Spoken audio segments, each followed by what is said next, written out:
Good afternoon, everybody, and welcome back to another tutorial.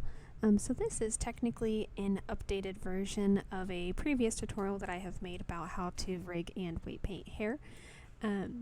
I am going through and remaking majority of my older tutorials simply because I've learned a lot since I've made those, so I want to be able to share the new things I've learned with you guys, as well as I was having a lot of comments from some users saying that the volume was too low and they couldn't really hear anything, while other users were saying that they weren't having any issues with volume, including on my end I wasn't having any issues. So I'm just gonna remake them to share the new things I've learned with you, as well as since I have a new mic to hopefully help with the volume issues. So today's video is going to be covering how to rig and weight paint hair. A little heads up, I am going to be leaving up the older videos just for a little while, so that if anybody has those videos saved, they have a little bit of time to see that there is a new video and switch over to the newer ones. And then I'll eventually delete the old ones, so if you see duplicates, that is why. But this is the updated version. We're going to be rigging just some random strands that I had made in the last video, which was updated video, which was how to make hair. So it's not a complete hair today, so I do apologize for that. It's just, like I said, some random strands that I threw together in the last video. It's just kind of for example to show you the process, but of course the process will be the same whether it's finished hair or one that you're just in the middle of working on. So with that being said, let's go ahead and get started. Alrighty, so before I forget, I will do my best to name off every button and key shortcut that I'm taking, but if I forget anything, I do have my key bindings showing down here on the bottom left-hand screen, so you can keep an eye on that. And like I said, it's obviously not a finished hair at all. It's just kind of where I left off from making the last video. But it's just, again, for example, it's not anything finished. Simply because I don't have anything like finished right now to rig, but I just kind of wanted to throw something together super fast just to have some hair pieces so that I could kind of walk you guys through the process. So first things first is you're going to want to hit Shift A and go to armature and single bone. I'm just going to scale this down, pull it up. Now if you're having a hard time seeing it and you're like me, you want it in front, come down here to this little green running man. You're going to go to Viewport Display and check mark in front. And then to make it see-through, which I feel like helps a lot, just turn on this X-ray button up here in the top corner. Just kind of scale this down. It don't got to be perfect.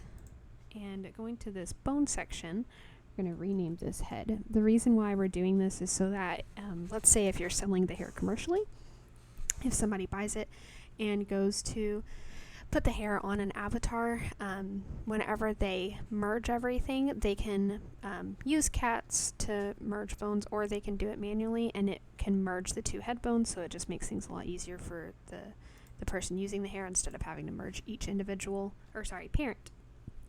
hair bone to the head. So it's always best to have that head bone there. You can name it whatever you want if you want to name it something different.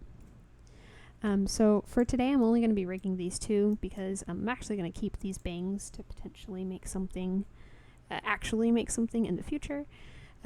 So I'm leaving those as curves for now, so I can still edit those later. But these are actual mesh pieces, so we're going to use these two side strands for our example today. So to get started, you'll want to go into edit mode. And you want to make sure this top circle is clicked and click E to extrude.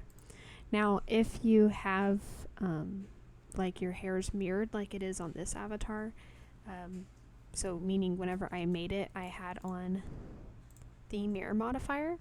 You don't really have to do your bones twice. I'll show you how we can do that here in a second. So we're just going to focus on one side for now. When I extrude it, I normally take the bone and kind of like position it where I want the actual rigging to start.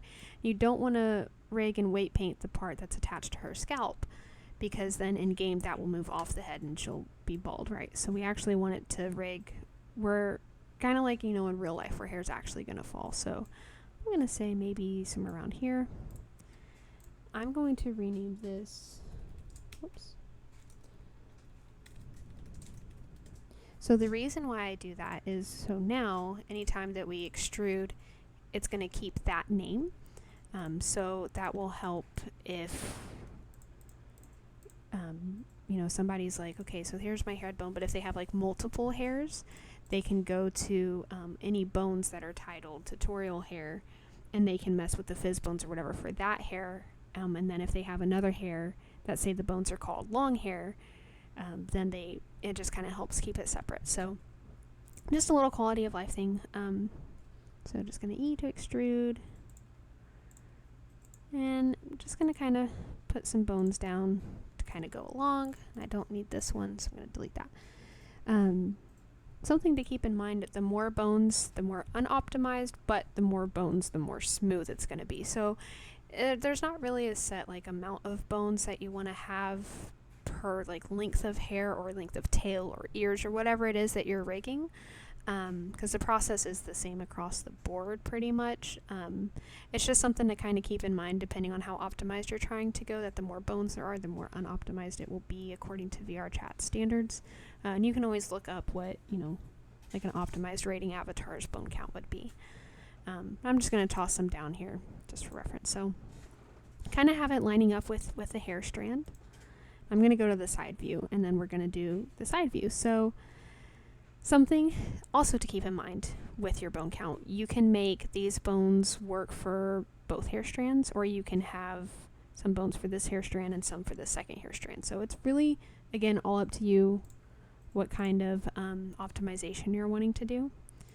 For me, I am going to rig them as two different strands to kind of show you guys something you can do with that. So clicking this top one, I can control click the bottom and it'll select all of those. Just going to kind of use R to rotate. And you can also grab these, right, and kind of like move them accordingly. And you can also scale them as well. And scaling and stuff doesn't necessarily impact like the weight painting or anything. It more so impacts how it moves in VRChat. So you'll want to have an understanding of how fizz bones work on an avatar. So basically where each one connects is where that hair strand is going to bend. So you don't want to have this hair strand as like two bones, because then it's going to bend like a piece of paper folding in half, right? So you'll want to have a few and just kind of understand. But what I do when I make my hair bones is normally after I rig everything and I get it weight painted, I'll toss it into, I keep one Unity project that I don't really have anything in it except for my shader. And I'll throw this in there and just throw on a fizz bones component so I can test the weight painting properly. You can still test it in Blender, but that way you can test it in Unity and kind of see if it flows the way you want to, or if it's too sharp on any edges. You might want to add some more bones, or if it's too many, whatever. So with your bones selected, since it is mirrored, we're going to Shift D to duplicate. And if you right click, you can go to mirror and X local, since it is on the X axis. And we can just drag it over here. So that way we don't have to redo the other side. Now the bones match, and since they're the same hair strand, we don't have to do anything for the other side. So since I'm going to have two different hair strands, if you watch the past tutorial, we talked about how, kind of like how these hair strands are two curves, but they're under one. It's because I took it and I duplicated it while I was in edit mode. So the same thing happened with this hair strand. So even though it's quote unquote one strand, as far as mesh goes, it's looking like two. So this is when I was saying for your bones, you can make it as one and you can weight paint it as one to be more optimized, or if you want it for two, what you can do is you can click the other one that you want. Oops.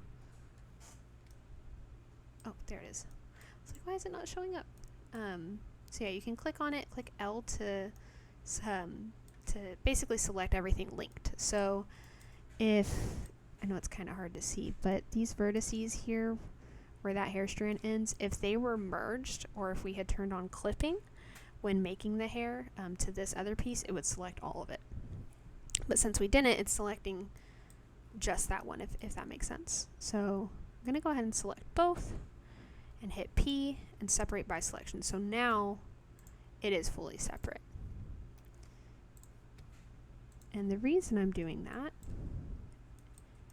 is because there's something I want to show you guys when it comes to bones here in a little bit. So I'm just duplicating this one, and I'm just going to kind of rotate it a little bit to kind of match up with this hair strand. And then again, Control and click, Shift D to duplicate. And then mirror X local, and I can drag it back over to this one and see it's all lined up perfectly. So now all 4 strands are rigged. Well, technically they have their armature. So I'm going to go ahead and hide all of that so that we can focus on what we're rigging today. So one thing that I used to struggle with, especially when making when making long hair, is feeling like there's too much for me to see. So if we go into, it's not really gonna do what we need it to, but we'll cover that in a minute. Anyways, if we go into weight paint this one, since this strand is separate now, it's not going to weight paint that back strand. So that's helpful, again, depending on how you're wanting to set up your strand. So that's one reason I separate it. Another reason is for the bones, which I'll get to that in a minute. But for starters, so these 2 pieces right here, I'm just going to name these real quick for my own sake. So here's the armature for the hair. So we need to parent it in order to be able to weight paint it. So to do that, what we can do is we can take both of these, drag it, and shift, and it says drop to set parent. So we'll do that. Drag those under. And then what you're going to want to do is you're going to want to click on that piece because it's still not technically attached to it. So again, if we go back into weight paint, we can't click on those bones. Right, so what you're going to want to do is you want to go into your modifier on your hair strand and click armature and just select the armature. And you can, if you want to, you can join all of your hair strands at once, add the armature modifier, and then do cats, and you can do separate by loose shapes, and that will separate your hair strands back like this, so you don't have to do it individually. It's just whatever is more comfortable for you. Before we start weight painting, if you ever see like random lines like this that go into like oblivion, that's gonna mess up in Unity. So it's basically gonna act like there's another bone there. So to clear that, you just want to hit A to select all in your scene, Control A, and all transforms, and that will clear that out. It's basically telling it to like ignore all the random stuff and stick with only what it knows it's supposed to be parented to. So if we go back to our armature, everything is still parented like it should. Right, everything's still attached to the head, the bones are all still attached to the bones. So now we can select our armature, select our hair strand, and go into weight paint. Now we can click on the bones to actually begin weight painting. But for starters, what I wanted to show you guys was this. So, right, if we go into weight painting, let me do it properly actually. Right, we can click it, but we might accidentally click the one behind it because it does technically have, you know, all the bones showing. Something that I'm not too sure how other creators feel about this. This is just something that helps me personally, is hiding the unnecessary bones that I don't need. Right, so just for example, I'll hide these ones. So if you select it, you can do H to hide, and I think it's Alt H, yeah, to unhide. So I'm going to hide those for now so that whenever we, and that's in edit mode, and it does change depending on what mode you're in. Oops, I didn't click it proper.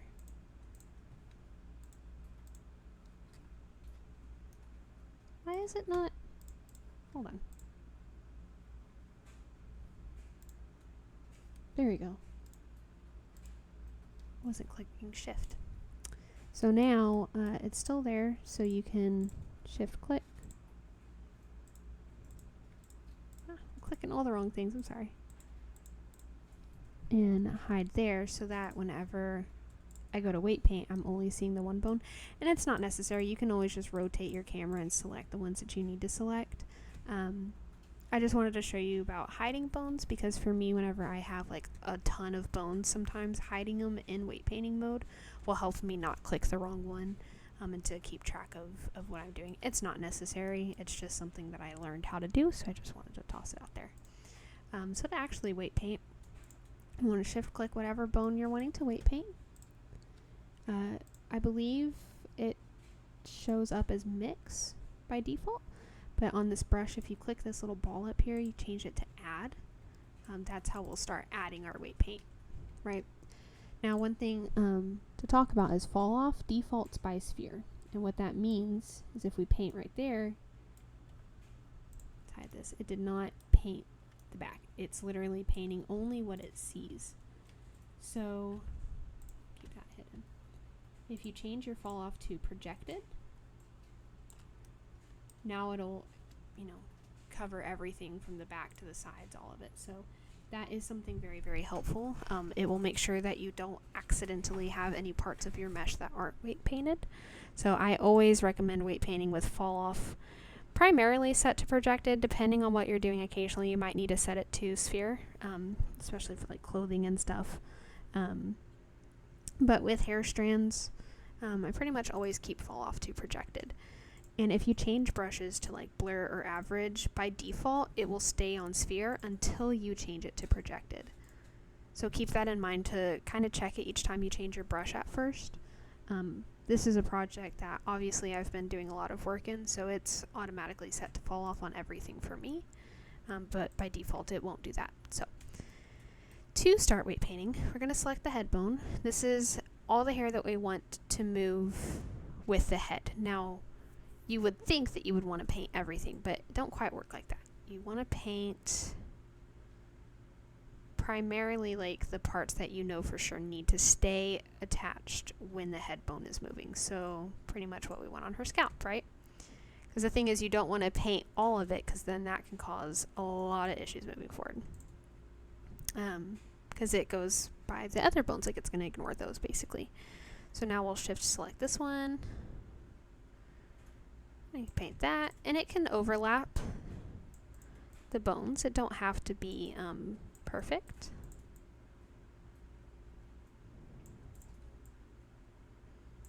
Right, and then you would do the same thing to the other side. And if you're ever concerned about the other ones being highlighted, you can just hit, there you go, hit A twice and it will unselect them for you.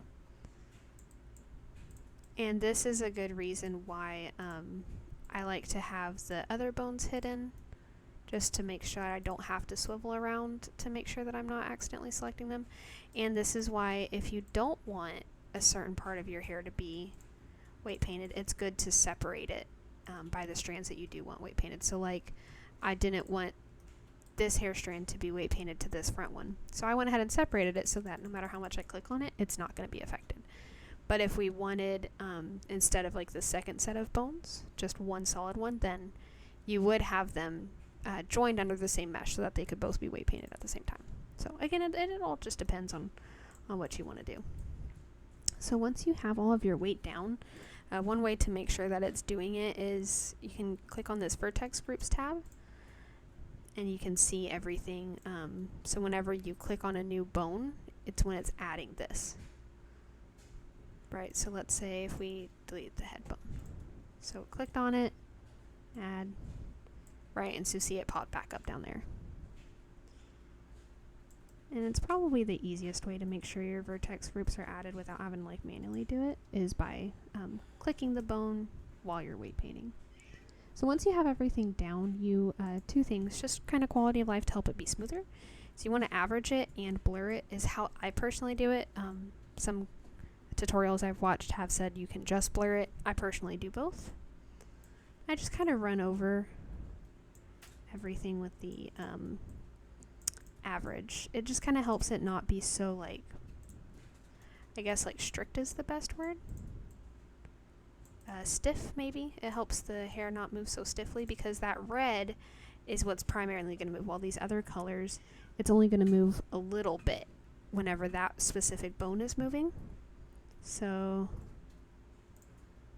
if we take this, see how it's kind of like crunchy up here?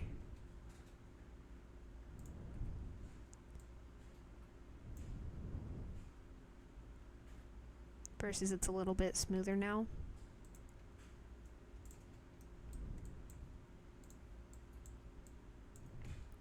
And then I also go back with the blur. And again, make sure to, with every time you change your brush, just make sure that it's changed to projected. Once you change it one time, it should stick, so long as you're in that project.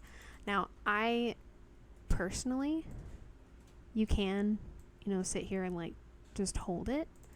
I personally click a lot. I don't know if you can really tell. So that's like with holding it versus like clicking. It might be kind of hard to see, but it seems like it kind of helps to blur it a little bit more. So I apologize for my loud mouse. But yeah, I just kind of click it a few different times because I feel like it just kind of makes it a little bit smoother. I'm sorry, my cat's meowing in the background. So I blur over everything. Again, it just helps kind of soften it all up so that it's not moving so harsh.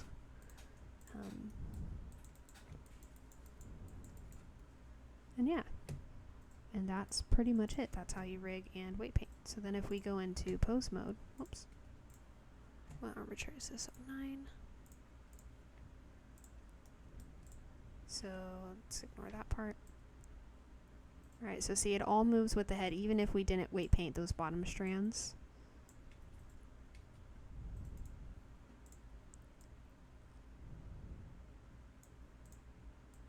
And then you can sit here and you know, like I showed you earlier, you can do this while you're weight painting too.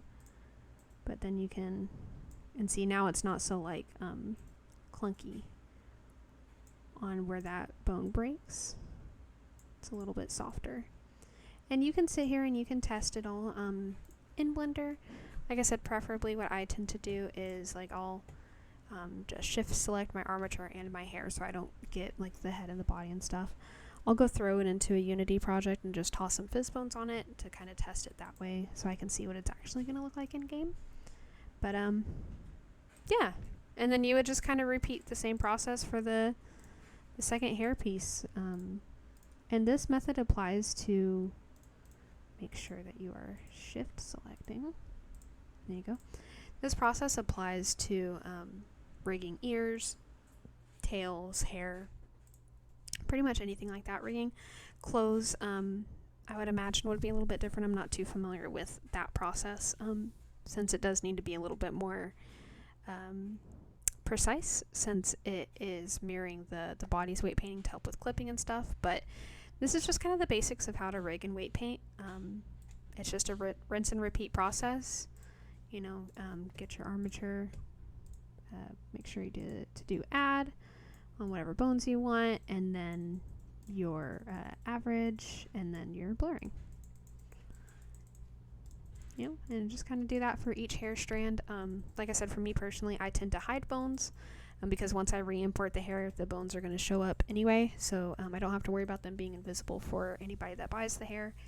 It's just helpful for me so that I don't have to swerve the camera a lot to make sure I'm clicking the right bones, but you don't have to. It's totally a preference. Just keep in mind that if you do like rig from the side view, that if you click this bone and you know you say add, since you have that set to projected, it is going to be rigging the other side, and you wouldn't want that because right, then stuff like that happens. So that's why I prefer to rig from the front side and just hide any hair strands on the back that I'm not needing to weight paint, or keep them separated like we did with this front piece, so then that way it's not going to be affected by the weight painting. So that is pretty much it with how to rig and weight paint. I hope this helps. And it's pretty much, like I said, the same thing as the last tutorial, just a few new tips and a better microphone. So I hope this helped, and I will see you guys on the next tutorial.